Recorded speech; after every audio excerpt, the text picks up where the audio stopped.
নমস্কাৰ সকলোকে ধন্যবাদ জ্ঞাপন কৰিছোঁ মোৰ টপাৰ বেবী ইউটিউব চেনেল চাই থকাৰ বাবে ছাত্ৰ ছাত্ৰীসকল নতুন এটা ভিডিঅ'ত আমি আলোচনা কৰিবলৈ ওলাইছোঁ যে যিসকল ছাত্ৰ ছাত্ৰীয়ে 2024-25 বৰ্ষত এইচএছ এক্সাম দিছিলে সেইসকল ছাত্ৰ ছাত্ৰীৰ ৰিজাল্টক লৈ ইতিমধ্যে ঘোষণা কৰা হৈছে যে তোমালোকৰ ৰিজাল্ট কেতিয়া ঘোষণা কৰিব আৰু কোনকেইটা ৱেবছাইটত ৰিজাল্ট প্ৰকাশ পাব। ছাত্ৰ ছাত্ৰীসকল স্ক্ৰীনৰ ওপৰত তোমালোকক দেখুওৱা হৈছে যে এটা স্ক্ৰীনশ্বট তাত তোমালোকে স্পষ্টকৈ উল্লেখ কৰা আছে যে with the completion of the ASEC Assam Higher Secondary Education Council HS Final Exam 2025 in March. The result for this SEM will be declared in April 2025.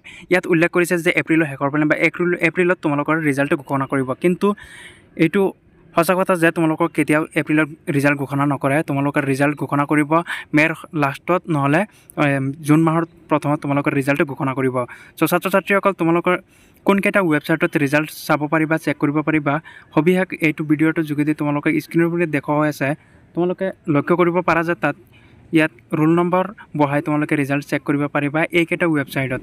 ৱেবছাইটকেইটা হ'ল ASEC অফিচিয়েল ৱেবছাইট, result.shiksha এইকেইটা কেইবাটাও ৱেবছাইট আছে, তাৰ মাজত জগৰণ জোশ এইকেইটা ৱেবছাইটত তোমালোকে ৰিজাল্টসমূহ চেক কৰিব পাৰিবা। তোমালোকৰ নিজা ৰোল নম্বৰ পেষ্ট কৰি তোমালোকে ওপৰত ৰোল আৰু তলত নম্বৰ দি এইকেইটা ৱেবছাইটত তোমালোকৰ ৰিজাল্টসমূহ চেক কৰিব পাৰিবা। ছাত্ৰ ছাত্ৰীসকল আজি ভিডিঅ'টো এইটোৱে আছিলে।